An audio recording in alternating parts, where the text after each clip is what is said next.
कैसे हैं? I hope आप सब लोग बहुत अच्छे होंगे। कैंडिड क्लास में आपका स्वागत है।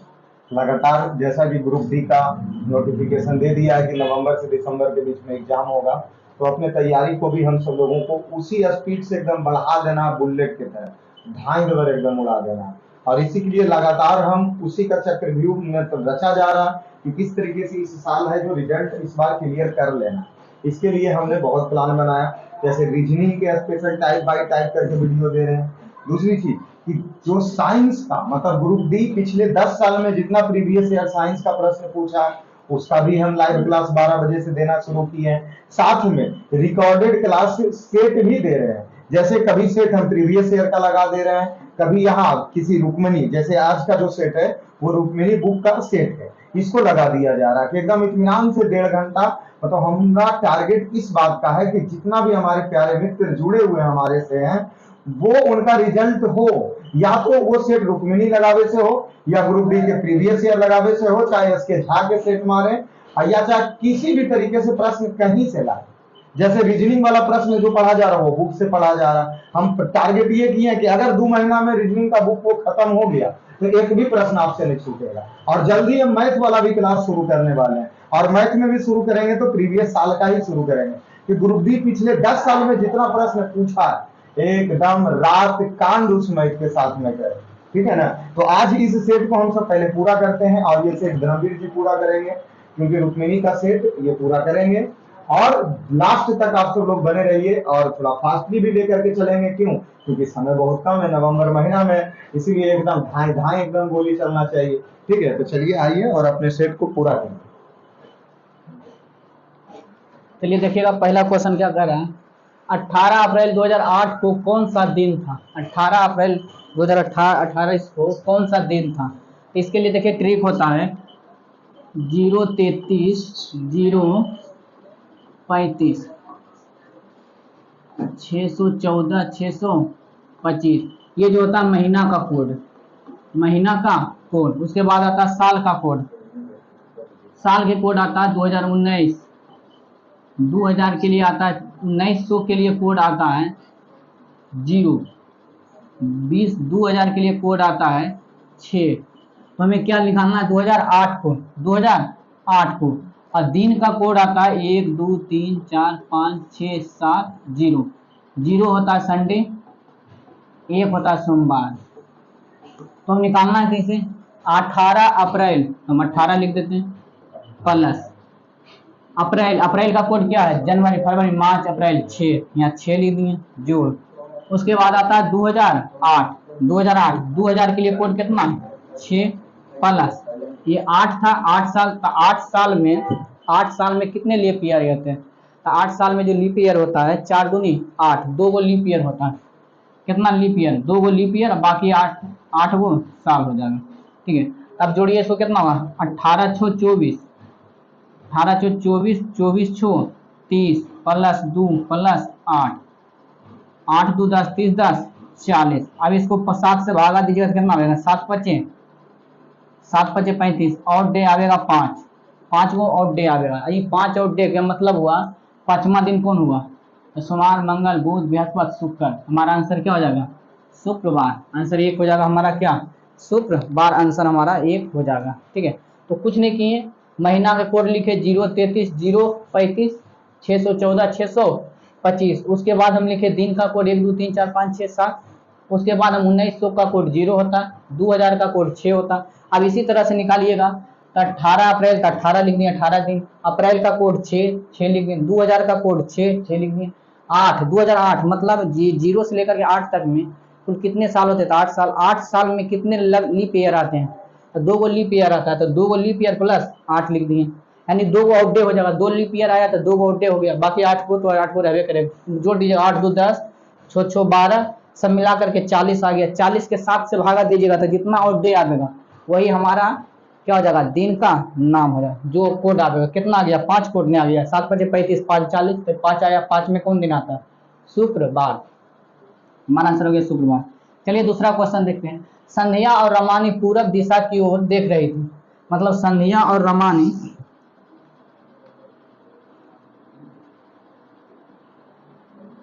संध्या और रमानी पूरब की दिशा की ओर देख रहे थे। इधर है पूरब, ऊपर दक्षिण, नीचे ऊपर उत्तर, नीचे दक्षिण दिशा की ओर देख रही थी। संध्या 45 डिग्री, संध्या जो है 45 डिग्री वामावर्त घूमी। संध्या 45 डिग्री वामावर्त यानी ऊपर की ओर इस तरह से घुमा हुआ 45 डिग्री वामावर्त और 135 डिग्री दक्षिणावर्त। 135 डिग्री दक्षिणावर्त का मतलब हुआ कि 45 डिग्री घूमेगा तो यहाँ 45 डिग्री घूमेगा, यहाँ चला आएगा 45 डिग्री, मतलब 135 डिग्री घुमाना है। 135 डिग्री में घुमाना है तो पहले 45 घुमा देंगे, इस तरह से घूमेगा।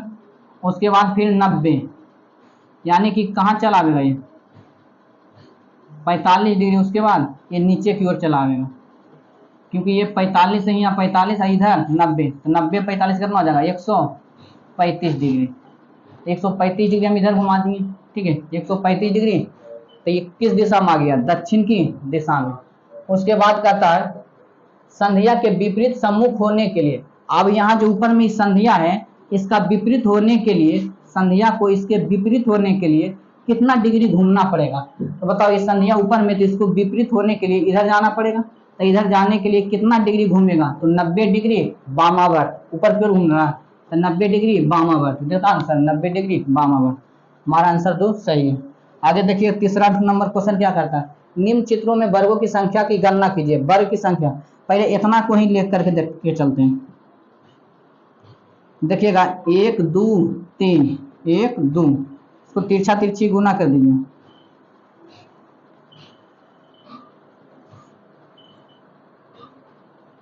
एक दो तीन, 1 2, 1 2, ओ यहाँ 3 हो जाएगा ना, यहाँ 2 हो जाएगा, यहाँ 3। अब यहाँ से गुना कीजिए, 3 तिया 9 प्लस 2 गुने 2 प्लस 1, 3 तिया 9 4, 9 4 13, 1 14 प्लस 1 2 इधर होगा तो 1 2 ही हो जाएगा, और फिर इधर से एक और बना लेगा तो कितना हो जाएगा 3, तो 14 प्लस 3 कितना हो जाएगा 17। हमारा आंसर कितना हो जाएगा 17।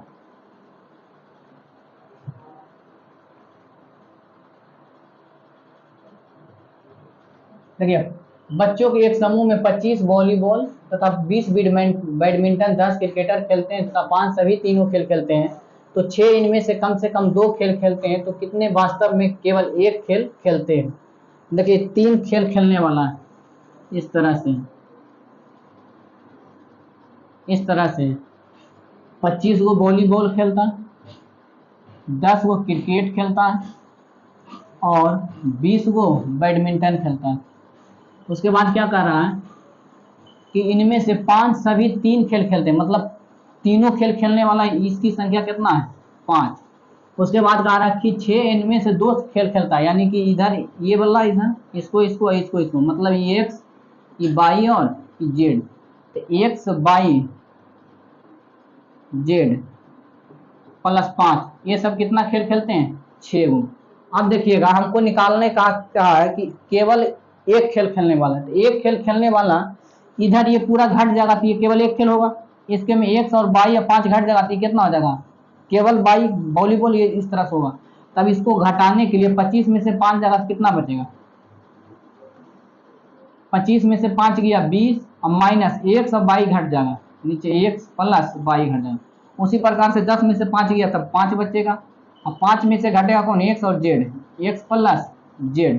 उसी तरह से यहाँ घटेगा 20 में से 5 जाएगा तब 15 माइनस y प्लस z। जब ये सब घट जाएगा तो बताइएगा यही ना हमारा आंसर होगा। तब इसको जोड़िएगा तो कितना आएगा 20 minus x plus y, 5 minus x plus z, 15 minus y plus z। अब इसको जोड़ेंगे तो आ जाएगा 15 5 20 20 20 40 minus 2 into x plus y plus z. अब देखिएगा 40 माइनस एक्स प्लस वाई, आप बताइए एक्स प्लस वाई प्लस, देखिए x plus y plus z, x plus y plus z plus 5 बराबर 6, इसलिए हमको निकालना है x plus y plus z बराबर 5 में से 6 में से 5 जाएगा 1, यानी x plus y plus z बराबर मान कितना आ गया, इसका 1 रखेंगे तो 40 माइनस 2 बराबर 38, यानी कि 38 वो ऐसा खेल है जो सिर्फ कोई ये सब मिल करके 38 खेल खेलेगा, मतलब जो अकेले अकेले खेलेगा, ठीक, 38 खिलाड़ी। हमारा आंसर क्या हो जाएगा, 38, 4 नंबर।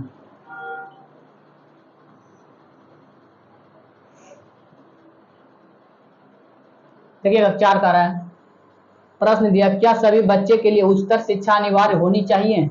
बात तो सही कहा, क्या बच्चे के लिए उच्चतर शिक्षा अनिवार्य होना चाहिए। तर्क में कहा हाँ, यह समस्त जनसंख्या को शिक्षित करने का एक प्रभावी तरीका है। बात तो सही है, उच्चतर शिक्षा होगा तभी ना बच्चों शिक्षित होंगे, एक बात सही है। दूसरा कहा कि हाँ, इससे जीवन स्तर में सुधरेगा, लेकिन यहाँ जीवन स्तर के बारे में कहा, यहाँ सिर्फ कह रहा कि शिक्षा शिक्षित होगा, लेकिन जीवन स्तर के बारे में नहीं कहा, इसलिए हमारा ये जीवन स्तर की बात नहीं चलेगा। नहीं, हमारे यहाँ पास जनसंख्या को शिक्षित करने की बुनियादी ढांचा नहीं, यानी बुनियादी ढांचा की बात ऊपर में नहीं किया, जो बात इसमें कैले रहेगा इसी का पूर्वागामी या अनुगामी सोचना, इसके आगे अगर कुछ नहीं दिया तो नहीं सोचना, ठीक है। तो ये बुनियादी भी नहीं कहा, जीवन स्तर के बारे में भी नहीं कहा, सिर्फ कहा शिक्षित के बारे में, तो हमारा केवल एक तर्क क्या है, पर्व, आंसर एक सही है। छठा में देखिएगा, निश्चित कूट भाषा में पियरल को UGW क्यों लिखा जाता है, तो उसी कूट भाषा में पियानो को कैसे लिखा जाएगा। देखिएगा P से U गया तो 16 5 21 प्लस 5, 5 से J गया यानी 5 5 10, यानी E का कोड 5 है, J का कोड 10 है, यानी सब 5 बढ़ा के लिखा गया, तो 5 बढ़ा के लिखा गया तो हम इसको भी हम 5 बढ़ा के लिख देंगे, तो ये 16 5 21 तो क्या हो जाएगा U, 9 5 14 यानी N, A 5 6 यानी F, UNF है, UNF दो को मिल रहा, N 14 14 5 कितना होता 19, 19 का कोड S, बताइए 15 5 20 यानी T, UNFST किस में आ रहा है 2 में, हमारा आंसर क्या हो जाएगा 2। देखिएगा 7 नंबर क्वेश्चन, 7 नंबर क्वेश्चन कह रहा है क्या वसा अम्लों के साबुन क्या है, साबुन क्या है, तो साबुन क्या है, देखिए साबुन क्या होता है, साबुन क्या होता है, ये उच्च बसीय अम्लों का धातु के लवण होता है, ठीक है। कहेगा इसमें साबुन में बसीय अम्ल होता है, बसीय अम्ल, ये बसीय अम्ल 3 प्रकार के हो सकता है, ये वो होता है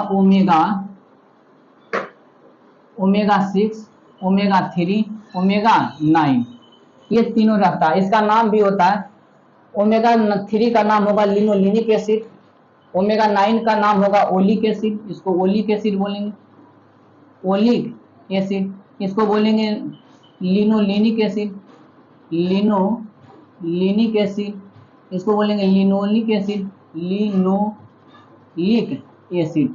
अब बताओ यही फैटी एसिड में पोटेशियम हाइड्रोक्साइड के साथ अभिक्रिया करा देंगे, ये बसा प्लस पोटेशियम हाइड्रोक्साइड के दे देंगे तो ये मृदु लोहा बन जाएगा, मृदु लोहा या नहाने वाले साबुन, इसी को क्या बोलते हैं सॉफ्ट साबुन, इसी को नहाने वाले साबुन।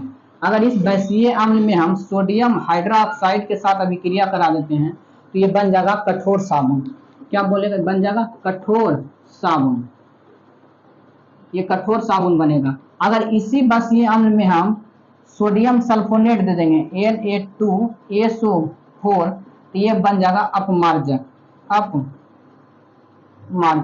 ये क्या बन जाएगा अपमार्जक। ये तीनों बनता है, ये जो साबुन हुआ, सरफ हुआ, नहाने वाला साबुन हुआ, खींचने वाला साबुन, किससे बनता है, तो ये बनता है हमारे बसीय अम्ल तथा पोटेशियम हाइड्रोक्साइड, सोडियम हाइड्रोक्साइड। अगर बसीय अम्ल को पोटेशियम ऑक्साइड के साथ अभिक्रिया करा देंगे तो नहाने वाला साबुन बन जाएगा जिसको मृदु लोहा कहते हैं, ये खींचने वाला साबुन बन जाएगा कठोर साबुन, उसके बाद सोडियम सल्फोनेट कर देंगे तो ये अपमार्जक बन जाएगा जिसको क्या बोलते हैं सरफ। तो हमारा आंसर क्या हो जाएगा, हमारा आंसर क्या होगा कि ये साबुन क्या है, तो ये उच्च बसा अम्लों का एस्टर है, नहीं ये उच्च बसा के अम्लों के धातु लवण होते हैं, हाँ ये उच्च बसा के धातु के अम्लों के लवण होते हैं। देखा इस बसा अम्ल में, ये बसा अम्ल का जो होता है सूत्र क्या हो सकता है, तो ओमेगा 6 इस सब का जो सूत्र होता है C18H30O2, मतलब यहाँ इसमें जो कार्बन रहेगा 6 से लेकर के 18 तक के कार्बन वाला को हम क्या बोलते हैं फैटी एसिड, ठीक है, तो हमारा आंसर क्या हो जाएगा कि धातुओं के उच्च वसा के लवण होते हैं। ठीक है, तो हमारा आंसर क्या हो जाएगा 2। क्या अम्लों के कार्बन धातु के अम्लों के सोडियम और पोटेशियम लवण होते हैं? ये भी हो सकता है, अम्लों के सोडियम और पोटेशियम लवण हो सकते हैं, लेकिन सोडियम सल्फोनेट छूट नहीं रहा, इसलिए हमारा क्या हो जाएगा, यही होगा कि धातु के अम्लों के साथ लवण होते हैं। तीसरा देखिए, ऊर्ध्वपातन अभिक्रिया निम्न में से किस यौगिक को शोधन किया जा सकता है?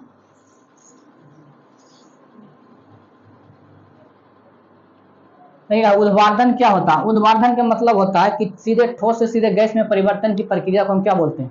ठोस से सीधे गैस में परिवर्तन की प्रक्रिया को हम क्या बोलते हैं? ऊर्ध्वपातन। ये ऊर्ध्वपातन कौन कौन दर्शाता है? ऊर्ध्वपातन दर्शाता है, ऊर्ध्वपातन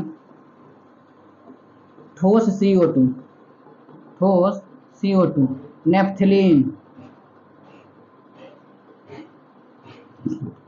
नेफ्थलीन, उसके बाद आ जाएगा फिटकीरी, फिटकीरी, naphthalene, benzoic acid, benzoic acid, benzoic acid, benzoic acid के सूत्र हो जाएगा आपको C6H5COOH, इसको क्या बोलते हैं? Benzoic acid. ये सारी चीज को जो ऊर्ध्वपातन शुद्धिकरण होता है किसके द्वारा होता है? तो ऊर्ध्वपातन के द्वारा। इसमें हमारा आंसर क्या जाएगा? Benzoic acid. एक ऑक्जेलिक एसिड कहाँ होता है? टमाटर में, टमाटर में। ऑक्जेलिक अम्ल कहाँ होता है? तो हमारे टमाटर में होता है, ऑक्जेलिक अम्ल टमाटर में। कहेगा ऑक्जेलिक अम्ल का सूत्र क्या होता है? C2H2O4, C2H2O4। कहेगा टार्टरिक अम्ल का सूत्र क्या होता है? टार्टरिक अम्ल का सूत्र क्या होता है? C4H8O6, C4H8O6। हमारा आंसर क्या हो जाएगा? Benzoic acid. चलते हैं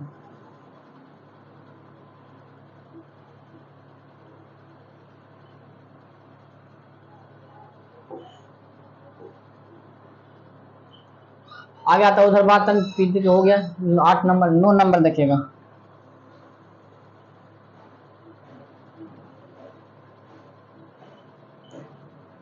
डिम्बोत्सर्ग किस हार्मोन के नियंत्रण में होता है? डिम्बोत्सर्ग, अच्छा डिम्बोत्सर्ग जो होता है महिलाओं में जो अंडाणु होता है उस अंडाणु को निकलने की प्रक्रिया को डिम्बोत्सर्ग बोलते हैं या अंडोत्सर्ग भी बोलते हैं। उसको क्या बोलते हैं? डिम्बोत्सर्ग और अंडोत्सर्ग। अब आइए कि डिम्बोत्सर्ग में इसमें कौन सा हार्मोन आता है? तो एक आता है पीयूष ग्रंथि, जो मस्तिष्क में होता है पीयूष ग्रंथि। उस पीयूष ग्रंथि में बहुत सारे हार्मोन निकलता है। ठीक है, पीयूष ग्रंथि के 2 भाग होता है, एक अग्र भाग, एक पश्च भाग। तो अग्र भाग से देखते हैं कितना निकलता है। तो एक होता है पीयूष ग्रंथि, पीयूष ग्रंथि, पीयूष ग्रंथि के अग्र भाग से निकलने वाली हार्मोन सबसे पहला में निकलेगा आपको, सबसे पहला में निकलता है, सबसे पहला में आपको निकलेगा STH hormone, TSH hormone, STH hormone, TSH hormone. तीसरा में ACTH hormone, ACTH hormone, LH hormone, gonadotropin hormone, gonadotropin hormone, gonadotropin hormone निकलता है। MSH हार्मोन निकलता है, MSH हार्मोन निकलता है। देखिएगा STH हार्मोन जो होता है ये कहाँ निकलता है? STH हार्मोन जो होता है सोमाटोट्रोपिन हार्मोन। ये सोमाटोट्रोपिन हार्मोन का जो काम होता है वृद्धि करने वाला, ये वृद्धि करने वाला होता है, वृद्धि हार्मोन। उसके बाद आता है TSH हार्मोन। TSH हार्मोन को बोलते हैं ट्रोपोसोमेटिन हार्मोन, ट्रोपोस्टेटोस्पिन hormone, somatotropin hormone, somatotropin hormone. इसका जो काम होता है थायराइड ग्रंथि को नियंत्रण करना, थायराइड ग्रंथि को नियंत्रण करना। थायराइड ग्रंथि से निकलता हार्मोन थायरोक्सिन हार्मोन। ये थायरोक्सिन हार्मोन जो काम करता है शरीर के जितना भी मेटाबॉलिक या जैविक क्रियाएं होता है उसको ये क्या करता है? रेगुलेट करता है। आगे देखिएगा ACTH hormone. ACTH hormone adrenal ग्रंथि से निकलने वाला, एड्रीनल ग्रंथि से निकलने वाला हार्मोन को ये क्या करता है? नियंत्रण। हार्मोन को नियंत्रण करता है। जैसे एड्रिनल हार्मोन में निकलता है 4S हार्मोन।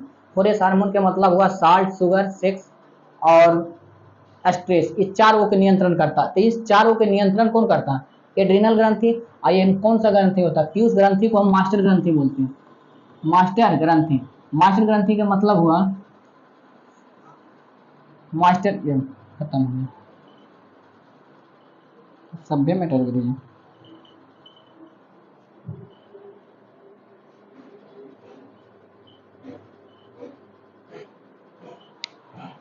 देखिए कहते हैं, देखिए ACTH हार्मोन बता रहे थे, ACTH हार्मोन। ACTH हार्मोन जो क्या करता है? एड्रिनल ग्रंथि को नियंत्रण में रखता है। एड्रिनल ग्रंथि को नियंत्रण में, एड्रिनल ग्रंथि से हार्मोन निकलता 4S hormone. 4S hormone, 4S hormone का मतलब हुआ स्ट्रेस, स्ट्रेस, साल्ट, शुगर और सेक्स। सेक्स का मतलब हुआ लिंग, ठीक है। तो ये चारों को नियंत्रण में कौन रखता है? एड्रिनल ग्रंथि। एड्रिनल ग्रंथि को कौन नियंत्रण में रखता है? मास्टर ग्रंथि। मास्टर ग्रंथि किससे नियंत्रण में रखता है? ACTH हार्मोन से। तो हमारा आंसर क्या हो जाएगा इसमें? उसके बाद आता है gonadotropin hormone. Gonadotropin hormone, gonadotropin hormone. ये गोनाइडोट्रोपिन हार्मोन का मतलब हुआ कि शरीर के जो कोशिका होता है, अंडाणु और शुक्राणु का जो कोशिका होता है, उसके विकास के लिए, उसके निर्माण के लिए जो हार्मोन जिम्मेदार होता है उसको गोनाइडोट्रोपिन हार्मोन कहते हैं। इसके लिए दो हार्मोन होता है, एगो FSH हार्मोन, एगो LH हार्मोन। FSH हार्मोन के काम होता है टेस्टिरोन हार्मोन बनाना। हार्मोन कौन सा हार्मोन? टेस्टिरोन, टेस्टिरोन हार्मोन। और प्रोजेस्टेरोन हार्मोन या एस्ट्रोजन हार्मोन, ये कौन बनाएगा? FSH। LH हार्मोन के काम होगा स्पर्म को विकास करना, स्पर्म का विकास और अंडाणु का विकास करना, अंडाणु का विकास करना। तो हमारा आंसर क्या होगा? गोनाइडोट्रोपिन के पास दो होगा, एगो FSH और LH। हमारा आंसर है कौन? FSH और LH, FSH और LH हार्मोन। सिक्रिटिन हार्मोन मुख्यतः किसको प्रेरक करता है? सिक्रिटिन हार्मोन मुख्यतः किसको प्रेरक करता है? सिक्रिटिन हार्मोन हमेशा अग्नाशय ग्रंथि को क्या करता है? प्रेरक करता है। सिक्रिटिन हार्मोन किसको प्रेरक करता है? अग्नाशय ग्रंथि को। अग्नाशय ग्रंथि से 3 वो हार्मोन निकलता है, एक होता अल्फा, बीटा और डेल्टा कोशिका। अल्फा से निकलता है ग्लूकागोन हार्मोन, ग्लूकागोन। बीटा से इंसुलिन और डेल्टा से निकलता है सोमेटोट्रोपिन, सोमेटोट्रोपिन हार्मोन। इन सब का काम क्या होता है? जैसे ग्लूकागोन क्या है कि ब्लड में शुगर को बढ़ा देना, ब्लड में शुगर को बढ़ा देना। इंसुलिन के काम है ब्लड में शुगर को कम कर देना। इन दोनों को बैलेंस का काम करता है। ये जो तीनों जो काम करता है, इसको कौन उत्तेजित करता है काम करने के लिए? तो इसको कौन करता है? आंसर में दिया है कौन सा hormone? Secretin hormone, secretin hormone, secretin hormone. ये कहाँ से निकलता है? छोटी आंत से, छोटी आंत से। ये हार्मोन निकला किसको एक्टिवेट करने के लिए? अग्नाशय ग्रंथि को एक्टिवेट करने, और से इस सबको क्लियर करता है। हमारा आंसर क्या जाएगा? सी।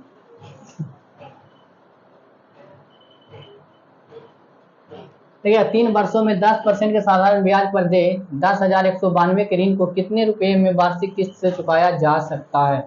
देखिए जब ये किस्त होता है 10%, ये 10 है तो ये कितना हो जाएगा? 11। दूसरा साल में कितना होगा? 10 गुने 10। दूसरा साल में 11 गुने 11।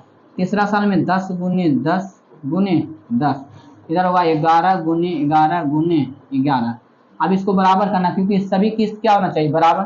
तो ये तो 131 है, तो इसमें कितना से गुना? 11 से गुना। तो इधर से गुना तो इधर भी 11 से गुना, इधर 11 गुने 2 से गुना, तो इधर कितना हुआ? 11 गुने 11 गुने 11। अब इसको जोड़िएगा तो ये आ जाएगा 3310, 3310। ये 3310 को क्या निकलना? 3310 ये मतलब पूरा किस्त हो गया, लेकिन है कितना? 10,192, 10,192 बटा 3310। हमको निकालना कितना? एक किस्त नहीं, एक किस्त का मान कितना होता है? 1100। 11 गुने 11 गुने 11 काट छाट के आंसर लाइएगा तो आपको आ जाएगा 30.88.48। हमारा आंसर क्या आ जाएगा 2। आगे देखिएगा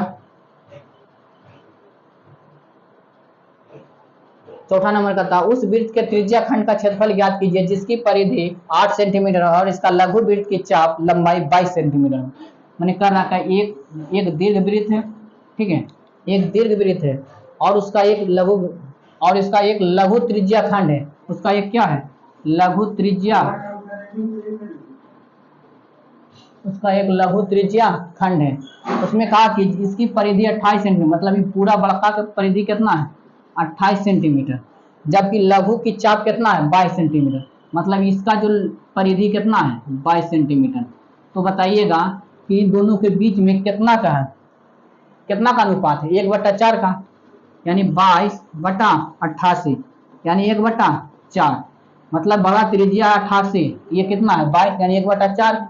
तो बताइए इसका क्षेत्रफल भी क्या होगा 1/4 होगा कि 1/4 से ज्यादा होगा, 1/4 ही होगा। लेकिन क्षेत्रफल निकालने के लिए हमको क्या निकालना पड़ेगा, त्रिज्या, जबकि बड़का त्रिभुज का क्षेत्र परिमाप कितना है 88, तो 88 बराबर 2 गुने 22/7 गुने r।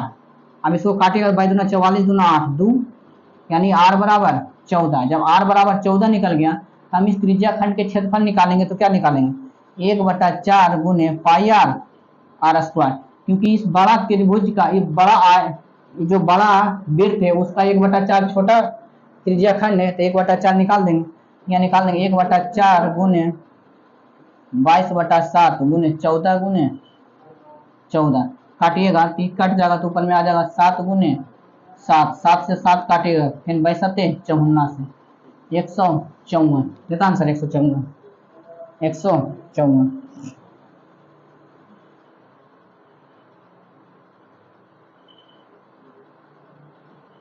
आगे देखिएगा, दिया गया पाई चार्ट में 5 अलग अलग दुकानों में गणित की पुस्तक का प्रतिशत विवरण दर्शाती पुस्तकों की कल संख्या इतना है। तो स्टोर एस में पुस्तक का केंद्रीय कोण ज्ञात कीजिए। स्टोर एस में पुस्तक का केंद्रीय कोण ज्ञात, बताइए एस में कितना है 34% में है 34%, लेकिन ये पूरा में कितना डिग्री रहता है, ये पूरा में कितना डिग्री होता है 360 डिग्री, तो 360 डिग्री का 34% कितना हो जाएगा, तो 360 कर दीजिए बटा 100, काटिएगा सब आ जाएगा 122.4। हमारा आंसर क्या हो जाएगा 3।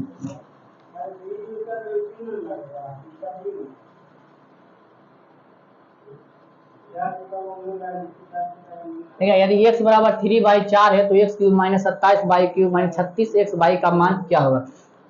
देखिए x बराबर 3 माइनस +4, इसलिए हम इसको इस तरह से नहीं कर सकते, x माइनस 3 बराबर 4। अब इसको हम वर्ग कर देते हैं, क्यूब x माइनस 3 का होल क्यूब बराबर 4 का होल क्यूब लिख सकते हैं। अब यहाँ लिखिएगा तो कितना हो जाएगा x क्यूब माइनस 27/3 माइनस 3 गुने 3 गुने x into x minus 3।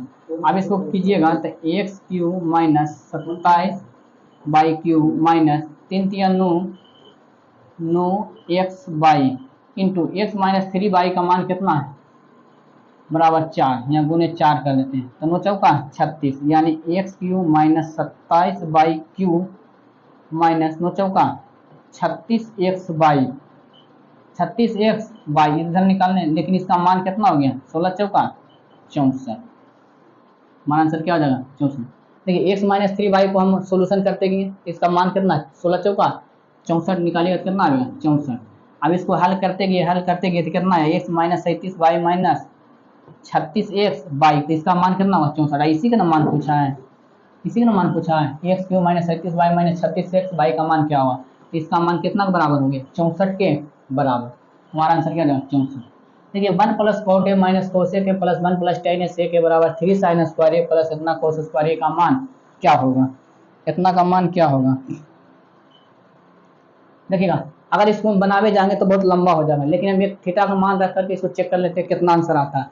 Answer पूरी तरह से सही आंसर आ गया। देखिए जैसे वन तो वन है, cos 45 तो मान लेते हैं थीटा बराबर कितना है, ए थीटा बराबर 45 डिग्री, थीटा बराबर 45 डिग्री।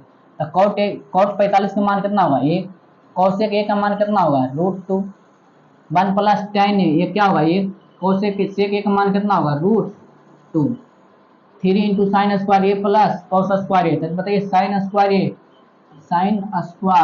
ए प्लस कॉस स्क्वायर ए का मान कितना होता है 1, यानी कि इधर सब मिल करके इधर कितना हो जाएगा 1। अब मान निकालिएगा तो कितना आ जाएगा, 1 1 2, 2 प्लस √2 इंटू 1 1 2, 2 प्लस √2, यहाँ माइनस 2 माइनस √2, अब -3, क्योंकि इधर 1 था, 1 गुने 3, 3 1 ही होगा। अब इसको कीजिएगा, इसको वर्ग कीजिएगा तो 4 माइनस 2 -3, 4 में से 2 गया 2, 2 माइनस 3 बराबर -1, हमारा आंसर क्या हो जाएगा -1।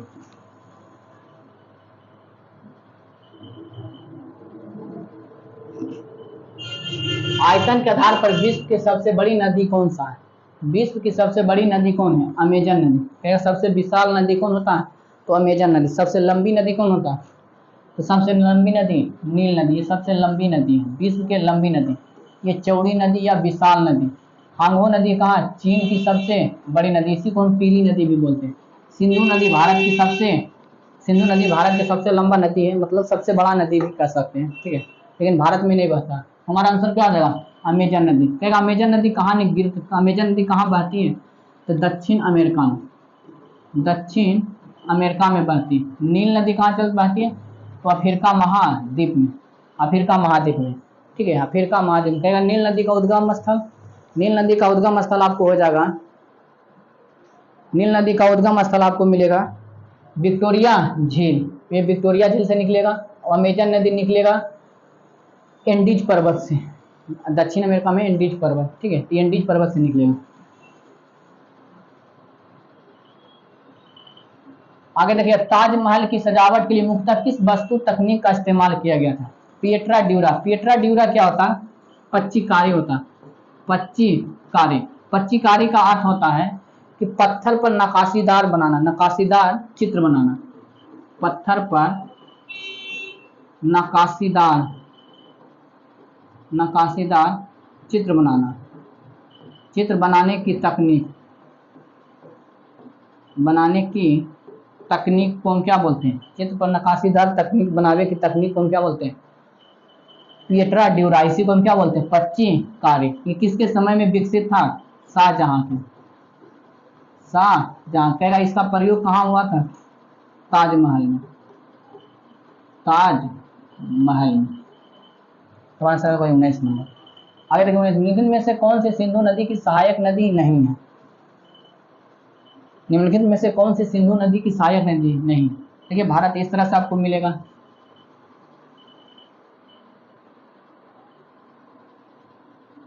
यहाँ से आपको, यहाँ से एक मानसरोवर झील है, इसी मानसरोवर झील से एक नदी निकलता है जिसका क्या नाम है, सिंधु नदी। उसके बाद यहाँ से एक निकलता है झेलम नदी, उसके बाद भारत पाकिस्तान की सीमा के साझा चलते हुए यहाँ आ जाता है। उसके बाद यहाँ से एक चेनाब नदी निकलती है, ये कहाँ की मिलता है। उसके बाद यहाँ से एक रावी नदी निकलता है, यहाँ मिल जाता है। उसके बाद यहाँ से फिर एक आता है सतलज नदी, ये भी कहाँ गिरता है, यही। और बाद यहाँ से एक ब्यास नदी आता है। इसलिए कितना नदी हो गया, तो पंजाब में 5 सिंधु नदी तंत्र का ये होता है। सबसे ऊपर में होता है सिंधु नदी, सिंधु नदी। उसके बाद ये आता है झेलम नदी, ये नदी का नाम है चेनाब नदी, इस नदी का नाम है रावी नदी, इसका नाम है सतलज, इसका नाम है ब्यास। कहता हुआ कौन सा नदी है जो भारत में उत्पन्न होती है, भारत में ही समा जाती है, तो ब्यास नदी। और इस यहाँ पर एक हरिके बैराज है, इस हरिके बैराज से एक नहर निकाला गया जिसका नाम है इंदिरा गांधी नहर। कहाँ जाता है, राजस्थान में। तो हमारा क्या हो जाएगा, निम्न में से कौन सी नदी सिंधु नदी की सहायक नदी नहीं है, तो ब्यास भी यही है, चिनाब भी यही है, रावी भी मिल गया था, कौन नहीं है? तो गोमती नदी नहीं है। गोमती नदी गंगा की सहायक नदी इधर है। इस तरह से आपको गंगा की सहायक नदी मिलेगी। ये किसका नदी सहायक नदी है? गंगा की। देखिएगा, पुस्तक तहकीक हिंद किसने लिखा था? अल-बरूनी। किसने लिखा था? अल-बरूनी। इबन बतूता के पुस्तक है रेहल्ला। रेहल्ला। मेगास्थनीज के इंडिका। अल मसूदी एक भूगोल वेता थे। भूगोल वेता, यानी कि ये जलवायु को वर्गीकरण किए थे। जलवायु को वर्गीकरण, जलवायु का वर्गीकरण किसने किया था? अल मसूदी ने।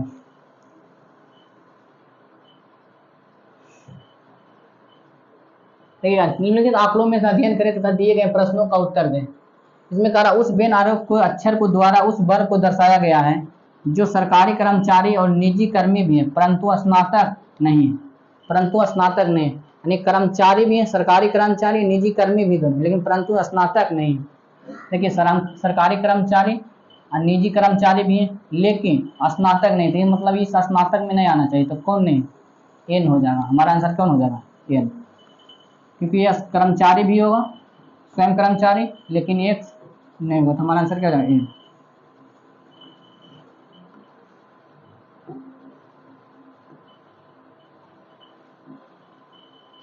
देखिएगा, 13, 15, 17 की अगला संख्याएं क्या होगा? देखिए, ये सारा चीज कैसा अभाज्य संख्या। यहाँ 13, 11, 13, 17, यहाँ 19 हो जाएगा, यहाँ क्या हो जाएगा? 23। 6 है, मतलब एक कितना के अंतर हो रहा है? एक से कितना गया? 2, इसमें कितना बढ़ रहा है? 3, इसमें अब कितना बढ़ेगा? 4, तो छो 4 10। अब इसमें 10 से 5 बढ़ेगा तो कितना हो जाएगा? 15। बताइए 10 का कोड किसका होता है? जे।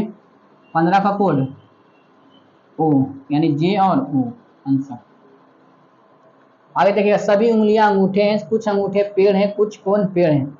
जो सभी उंगलियां उसको 100 मानिए, इसको 50, इसको 50, इसको भी 50, इसको भी 50, इसको भी 50, दोनों 50 तथा कुछ कोन अंगूठे हैं, कुछ कोन अंगूठे हैं। देखिए, अंगूठा कोन क्या? कुछ कोन अंगूठे हैं, कुछ कोन अंगूठे। बताइए, कोन अंगूठा में कोई सब मिल रहा है?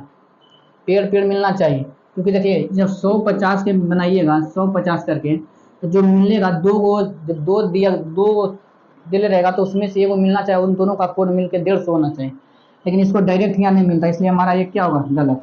दूसरा में कुछ पेड़ उंगलियां हैं, कुछ पेड़ उंगलियां। देखिएगा, पेड़ उंगलियां में सीधा मिल रहा नहीं, कुछ पेड़ उंगलियां में डायरेक्ट कोई संबंध नहीं मिल रहा, इसलिए हमारा दूसरा भी क्या होगा? गलत। हमारा आंसर क्या हो जाएगा? ना तो एक और ना ही दो पालन करता है।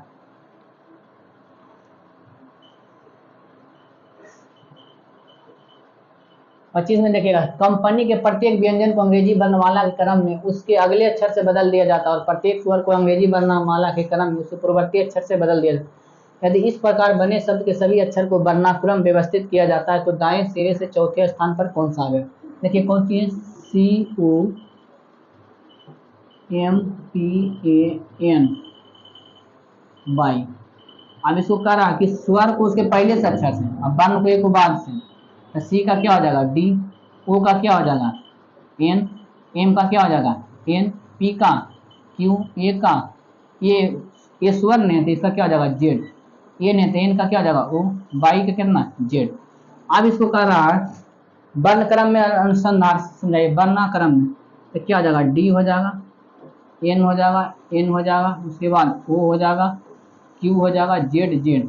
अब इसमें कह रहा है वर्णाक्रम में व्यवस्थित किया जाए तो दाएं सिरे से चौथे स्थान पर, दाएं सिरे से चौथा, 1 2 3 4, आंसर क्या हो जाएगा? ओ। आगे, निम्नलिखित में से कौन सा वेन डायग्राम टेबल, कुर्सी तथा दीप के अच्छा संबंध बताता है? देखिए, टेबल और कुर्सी और दीप, ये तीनों में हमको लग रहा है पूरी तरह से अलग अलग है। टेबल, कुर्सी, इसमें कोई तीनों में कोई संबंध नहीं रहेगा, इसलिए हमारा आंसर क्या हो जाएगा? 3। लेकिन यहीं पर ही रहेगा ना फर्नीचर, तो ये दोनों बीच में हो जाता है, ठीक है, दोनों के बीच में आ जाता है ये टेबल कुर्सी, क्योंकि फर्नीचर में दोनों आ जाता है। लेकिन इसे टेबल भी अलग कर दिया, कुर्सी भी अलग कर दिया, दीप भी अलग, तीन दोनों क्या हो जाएगा? तीनों अलग अलग।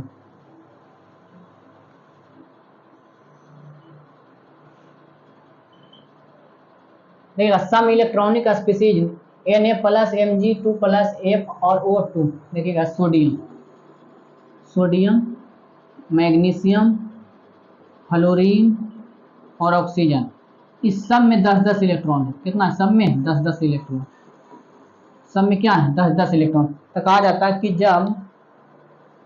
जब तत्वों में इलेक्ट्रॉन की संख्या क्या हो? समान है, यानी सम इलेक्ट्रॉनिक्स हो, मतलब दो या दो से अधिक तत्व जिसमें इलेक्ट्रॉन की संख्या क्या हो? समान। तो वैसे तत्व में उसका जो आकार होगा, वैसे तत्व जिसमें उसका जो आकार होगा, जिसका जो प्लस चार्ज होगा, जिसका ज्यादा प्लस चार्ज होगा, उसका आकार क्या होगा? छोटा। आकार क्या होगा? छोटा। और जिस पर माइनस चार्ज होगा, जितना माइनस चार्ज होगा उसका आकार क्या होगा? बड़ा। उसका आकार क्या होगा? बड़ा। देखिए माइनस करने का मतलब क्या होगा? यानी कि वो एक इलेक्ट्रॉन ग्रहण कर लिया, जब एक इलेक्ट्रॉन ग्रहण करेगा तो उसका आकार बढ़ जाएगा, ठीक है, यानी उसको आकार क्या हो जाएगा? बढ़ जाएगा। लेकिन एक इलेक्ट्रॉन त्याग देगा तो प्रोटॉन की शक्ति क्या हो जाएगा? बढ़ जाएगा। जैसे प्रोटॉन की शक्ति बढ़ जाएगा तो अपने इलेक्ट्रॉन को बहुत कस के खींच करके चिपका लेगा, इसलिए प्लस वाले का आकार छोटा होगा, माइनस वाले का आकार का क्या होगा? बड़ा होगा। तो माइनस वाला में जितना ज्यादा इलेक्ट्रॉन ले रहेगा, ज्यादा प्लस रहेगा, उसका आकार उतना ही क्या होगा? बड़ा। अब देखिएगा इसमें सबसे बड़ा आकार किसका होगा? सबसे बड़ा आकार, सबसे बड़ा आकार मतलब देखिएगा जिसमें -2 ज्यादा रहेगा। बताइए -2 सबसे ज्यादा है, उसके बाद एक माइनस, उसके बाद एक प्लस है तो छोटा होगा, इस पर 2 प्लस चार्ज है, यानी कि इसका यहाँ ज्यादा हुआ। तो सबसे छोटा मैग्नीशियम, उसके बाद सोडियम, उसके बाद क्लोरीन, और सबसे बड़ा कौन हो जाएगा? ऑक्सीजन, क्योंकि ऑक्सीजन के पास 8 परमाणु संख्या, 2 इलेक्ट्रॉन ग्रहण कर लिया तो 10 हो गया। अब 10 हो गया तो 8 को परमाणु, तो 8 को ने बांध के रखेगा, बाकी 2 इलेक्ट्रॉन तो फैल जाएगा, इसलिए उसको बढ़िया से पकड़ नहीं पाएगा, जिसके कारण इलेक्ट्रॉन क्या होगा? दूर दूर चला जाएगा, उसका आकार क्या हो जाएगा? बढ़ जाएगा। हमारा आंसर क्या हो जाएगा? 2।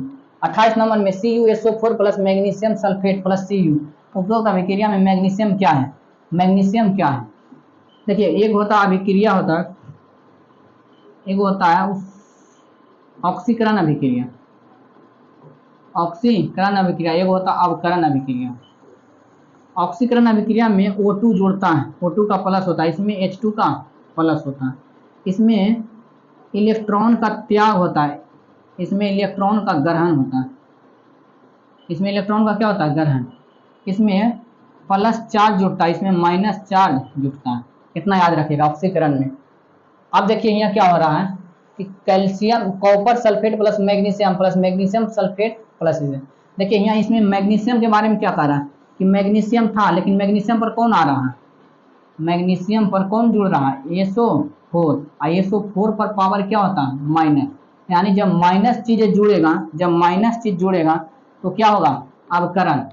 जब माइनस चीजें उसमें जुड़ता है तो अवकरण अभिक्रिया होता है, जिस पर जुटता है उसको हम क्या बोलते हैं? ऑक्सीकारक, ऑक्सीकारक, यानी कि अवकरण अभिक्रिया में जिस पर जुटेगा उसको ऑक्सीकारक करेंगे, वही ऑक्सीकरण अभिक्रिया में जिस पर जुटेगा उसको हम क्या बोलेंगे? अवकारक, अवकारक। तो यहाँ पर किसका हो रहा है? यहाँ क्या हो रहा है? यहाँ मैग्नीशियम का क्या हो रहा है? मैग्नीशियम का क्या हो रहा है? अवकरण हो रहा है। जब मैग्नीशियम का अवकरण हो रहा है तो मैग्नीशियम क्या होगा? मैग्नीशियम क्या हो जाएगा? एक ऑक्सीकारक। या क्या? ओ सल्फेट जुड़ रहा है, ऑक्सीजन ला जुड़ रहा है, ऑक्सीजन ला जुड़ रहा है, ये ऑक्सीजन ला जुड़ रहा है तो ये ऑक्सीकारक होगा, मतलब ऑक्सीकरण हो रहा है। तो जब ये ऑक्सीकारक ऑक्सीकरण होगा तो इसका क्या होगा? मैग्नीशियम क्या होगा?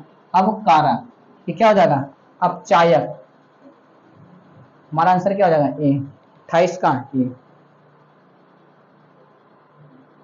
कार्बन द्वारा प्रदर्शित श्रृंखलन गुण निम्न में से किस गुण को दर्शाता है? स्वयं अपवहन का नियम से परमाणुओं की लंबी श्रृंखला बनाने हेतु स्वयं संयोजन क्षमता, कार्बन अपने यौगिकों को दहनशील प्रकृति को प्रदान करने के लिए या विभिन्न अपयोगों के रूप में पाए गए गुण। देखिए कार्बन जो श्रृंखला गुण बनाता है, श्रृंखला गुण बनाता है, इसका कारण होता है सबसे पहले छोटा आकार, छोटा आकार, इसका 72 कक्षा में 4 इलेक्ट्रॉन, 72 कक्षा में 4 इलेक्ट्रॉन। अब दूसरी बात क्या होता है, ये सभी जो इसका बंधन बनता है सहसंयोजक बंधन, सहसंयोजन बंधन, इसका क्या होता है? सहसंयोजन बंधन। हमारा आंसर क्या कह रहा है? 2 होगा, क्योंकि लंबी श्रृंखला बनाने हेतु स्वसंयोजन की क्षमता होती है, मतलब सहसंयोजन की क्षमता होती है, क्योंकि इसके 72 कक्षा में कितना इलेक्ट्रॉन होता है? 4 गुण। हमारा आंसर क्या हो जाएगा? 2।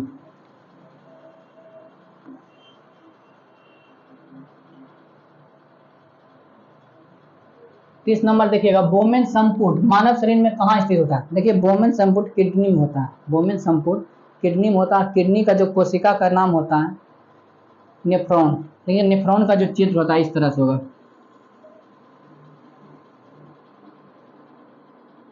यहाँ से ये नस से खून आएगा, उसके बाद यहाँ से इस तरह से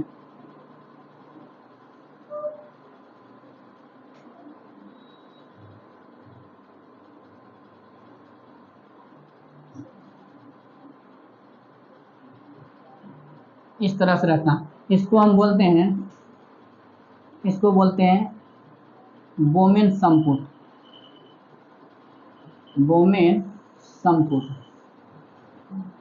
इसको बोलते हैं। नीचे जो कटोरी वाला भाग है, कटोरी वाले भाग को हम क्या बोलते हैं? इस कटोरी वाले भाग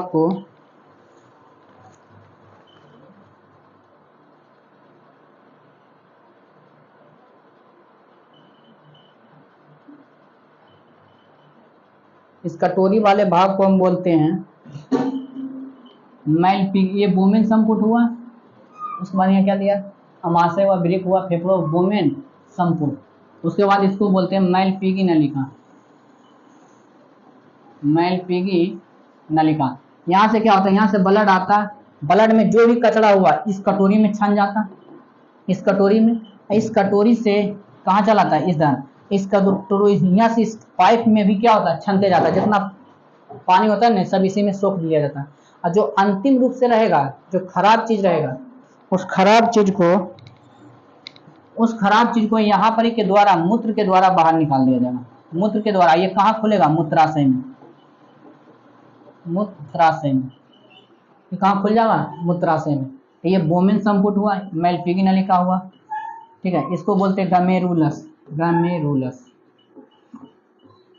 ग्लोमेरुलस। कहेगा प्रतिदिन कितना यूरिया, मतलब कितने दिन प्रतिदिन कितना मूत्र निकलता है शरीर से? 1.5। कहेगा ग्लोमेरुलस GFR क्या होता है? GFR मतलब प्रति सेकेंड या प्रति मिनट कितना, मतलब खून को किया जाता है फिल्टर, कितना फिल्टर किया जाता है? तो इसको देता है 125 ml पर मिनट, 125 ml। तो GFR वैल्यू बोलते हैं। आगे देखिएगा, अधिकांश कार्बन यौगिक विद्युत का कुचालक होते हैं। बात सही, खाली ग्रेफाइट को छोड़ करके बाकी अधिकांश क्या होता है? दूसरा हम कह रहा है कार्बन यौगिकों के गलनांक एवं क्वथनांक निम्न होते हैं। कार्बन यौगिकों के गलनांक एवं क्वथनांक निम्न होते हैं। तो इसका गलनांक और क्वथनांक निम्न नहीं होते, बल्कि क्या होते हैं? उच्च होते हैं। तो इसका कौन सत्य होगा? सिर्फ एक सत्य, कथन एक सत्य होगा। कथन एक सत्य और दो क्या होगा? असत्य। क्योंकि अधिकांश कार्बन यौगिक विद्युत का कुचालक होता है, लेकिन एक ही वो क्या होता है? सुचालक। तो पहला तो सही है, लेकिन दूसरा कार्बन यौगिक गलनांक और क्वथनांक निम्न नहीं बल्कि उच्च होता है। तो पहला सही है, दूसरा गलत है। आंसर क्या हो जाएगा? 4। आंसर क्या हो जाएगा? 4।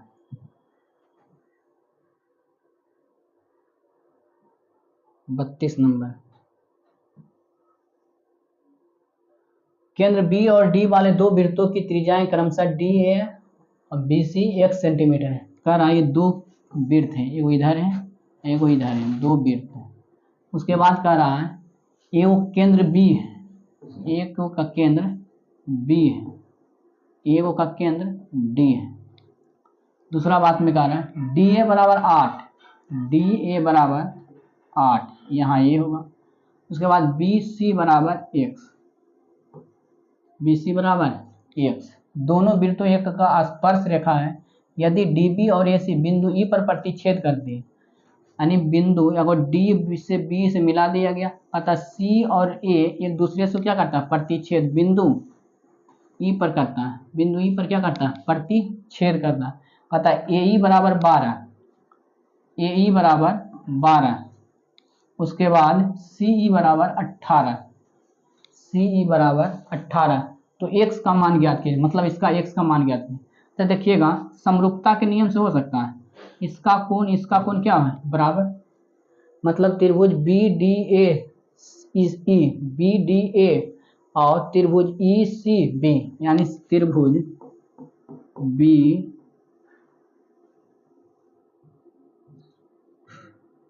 DAB ए ई समरूप है किसके बराबर, बी सी ई। ये त्रिभुज क्या है, समरूप है। जैसे ही समरूप होगा तो समरूपता का नियम, इसका आधार बटा इसका आधार, तो हम लिख सकते हैं बी सी बटा डी ए। बताओ इसका लंबाई है ए सी बराबर ए ई बराबर क्या होगा, सी ई। बताइए बी सी का मान कितना है, बी सी का मान तो 1 है। ए डी का मान कितना है, ए डी का मान 8 है, लिखा गया ए डी का मान 8। ए ई का मान 12 और सी ई का मान 18। अब काटिए तो आंसर कितना आएगा, x बराबर 4 दूनी 8, 4 तिया 12। अब इसको काटिएगा 3 चौका 12, 4 दूना 8, x बराबर कितना हो जाएगा 8। x बराबर 8 आता है, x बराबर 8 तो है ही नहीं।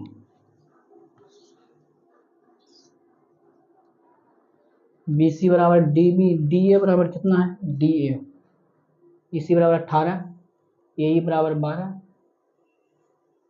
बी और डी, डी ए बराबर 8, डी ए बराबर 8, ए ई बराबर ए ई इधर गया, ए ई बराबर 12, ए ई बराबर 12।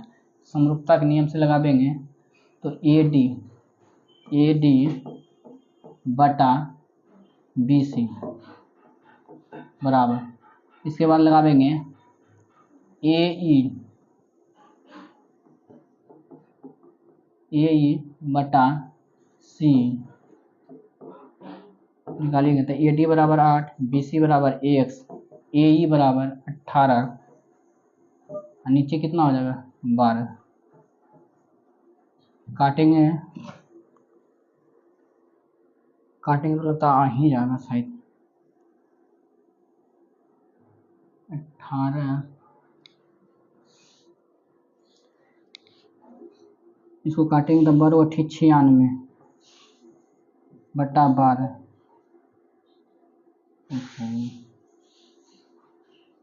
12 गुने 8 बटा 18,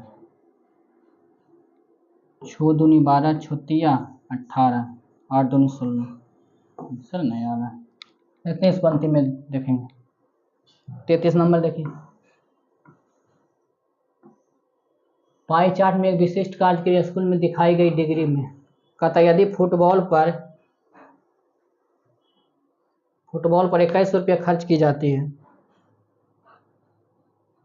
फुटबॉल पर 2100 खर्च, तो टेनिस और बास्केटबॉल पर की गई कुल धनराशि और हॉकी और क्रिकेट पर खर्च की गई कुल धनराशि का कितना प्रतिशत है। यानी हॉकी और क्रिकेट पर खर्च की गई और टेनिस पर बास्केटबॉल खर्च की गई, तो इन दोनों का अनुपात निकाल के प्रतिशत में कहा।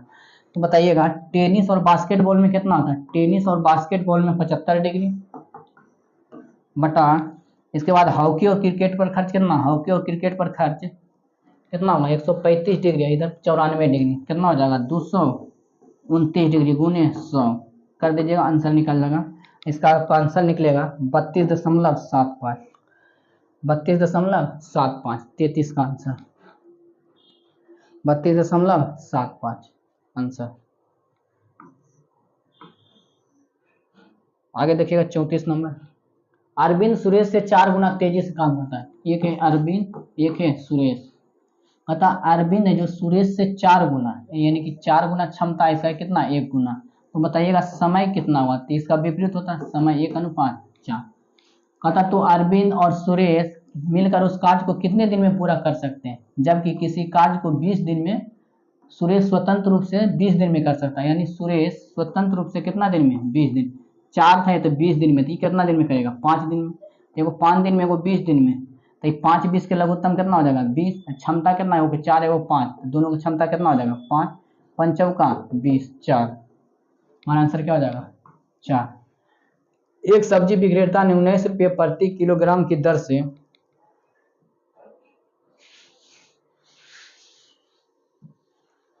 सब्जी विक्रेता ने 19 रुपये प्रति किलोग्राम की दर से 100 किलोग्राम आलू खरीदे और गाड़ी भाड़े पर 1900 रुपया खर्च किया। देखिए 19 रुपये किलो खरीदा है,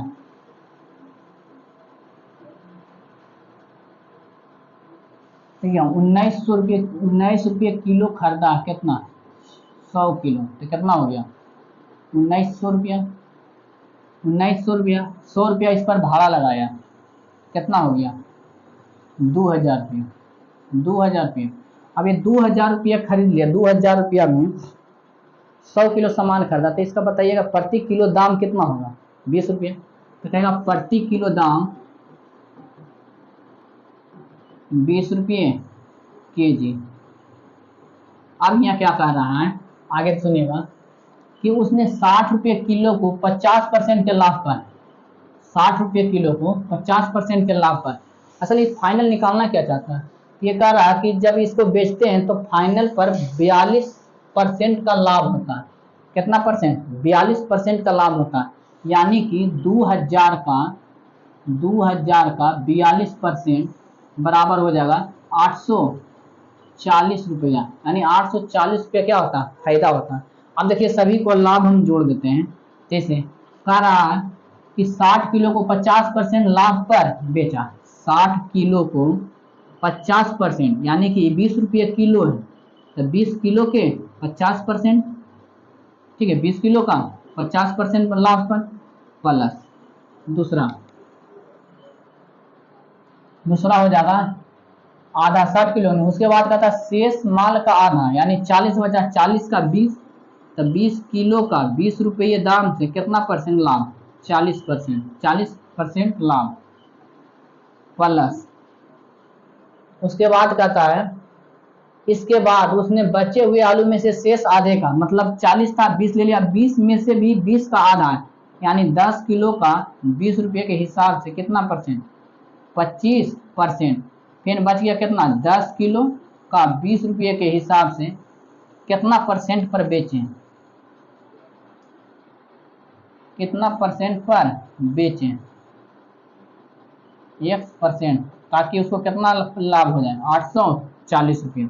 अब देखिएगा इसको काटिएगा तो कितना कटेगा, काट दीजिएगा 2% में, जीरो से इधर एक जीरो कट जाएगा, 6 दूनी 12, 12 पचे 60, यानी 600 रुपये तो यहीं से आ गया, 6 दूनी 12 पचे 60, इसको काटिएगा तो 1 जीरो 2 जीरो कट जाएगा, 4 दूनी 8, 8 दूनी 16, प्लस 160 रुपया, प्लस इसको काटिएगा 1/4, 1/4 हो जाएगा, 25% है तो 1/4,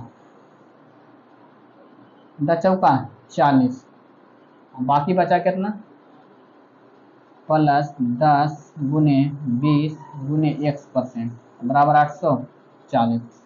अब इसको घटाइएगा तो निकल जाएगा आपको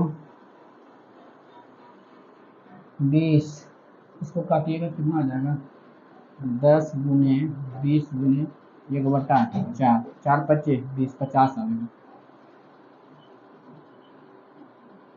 इसको जोड़िएगा था 6 1 700, 1 8 810, यानी कि 10 गुने 20 रुपया गुने 1% बराबर 840 माइनस 810, इसलिए 1% बराबर 30%, 30 मतलब 30 हुआ, इधर कितना हो जाएगा,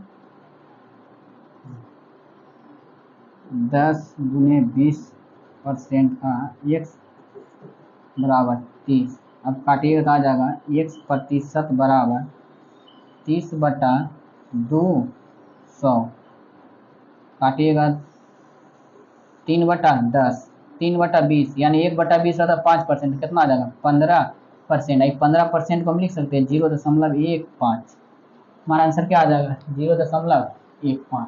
इसमें कुछ नहीं किया गया, बस 100 किलो के था, अलग अलग सब बेचा गया, ठीक है, 100 किलो का था, पहले 60 किलो बेचा, फिर 40 किलो में, फिर 20 किलो बेचा, फिर 10 किलो बेचा, इसी में उसको 840 रुपया फायदा हो रहा था। उस 840 रुपये में कहा कि अब 10 किलो जो बचा उसको कितना लाभ पर बेचेंगे, तब हमको पूरा 840 मतलब पूरे पर 42% का लाभ मिलेगा।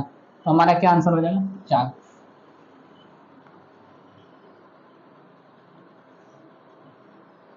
5 सेंटीमीटर की त्रिज्या वाले 3 वृत्त एक दूसरे को स्पर्श करते हैं, उनके बीच का आंतरिक क्षेत्रफल के क्या, 5 सेंटीमीटर त्रिज्या वाले इस तरह से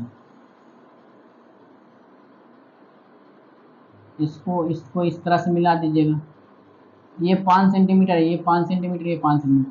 तो इसका जो त्रिभुज का जो भुजा होगा वो कितना हो जाएगा 10, यानी ए बराबर 10 और आर बराबर कितना हो जाएगा 5। अब कहा था इस छायांकित भाग का क्षेत्रफल ज्ञात करें। तो देखिएगा इस छायांकित भाग को क्षेत्रफल निकालने के लिए हमको क्या करना है कि त्रिभुज का क्षेत्रफल में से किसका घटा देना है, किसका क्षेत्रफल घटाना पड़ेगा। तो हर एक वृत्त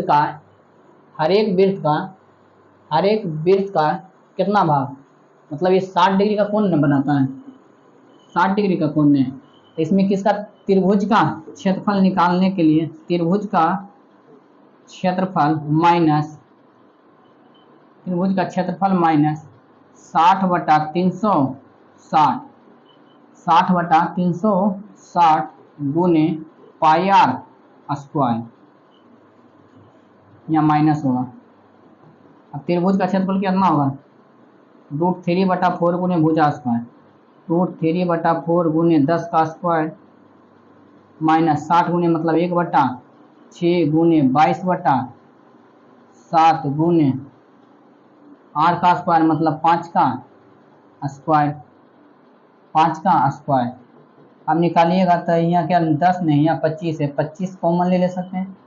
जब 25 कॉमन ले लें तो यहाँ क्या बचा √3/4 गुने यहाँ 4 बचा माइनस यहाँ 4 बच गया। इधर क्या बचेगा 25 तो चल गया, बचा बाय, यहाँ बचा क्या पाई/6। अब ये 4 से 4 भी कट जाएगा, आंसर आ जाएगा 25 × √3 - पाई/6। आंसर देता पाई/2 आंसर देता आंसर 1।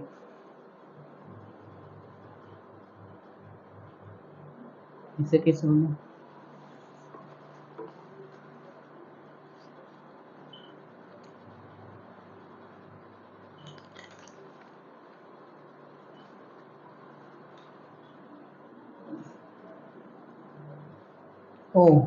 सॉरी कई त्रिभुज है, 3 त्रिभुज है, यहाँ 3 त्रिभुज गुना होगा, इसमें 3 त्रिभुज, इसमें 3 त्रिभुज। अब गुना कीजिएगा तो 25 × √3 - पाई/2 आंसर आ गया। आंसर क्या आ जाएगा 1। छठे में ब्रिटिश साम्राज्य से भारत की स्वतंत्रता के बाद भारत के प्रधानमंत्री जवाहरलाल नेहरू ने किसकी अध्यक्षता में परमाणु विकास कार्यक्रम को मंजूरी दी? भाभा होमी जहांगीर, क्योंकि उस समय परमाणु विभाग के गठन किया गया था, उसी परमाणु विभाग के अंतर्गत इसरो का भी स्थापना किया गया था। ठीक है, इसरो का भी 1900। आगे देखिएगा 38 में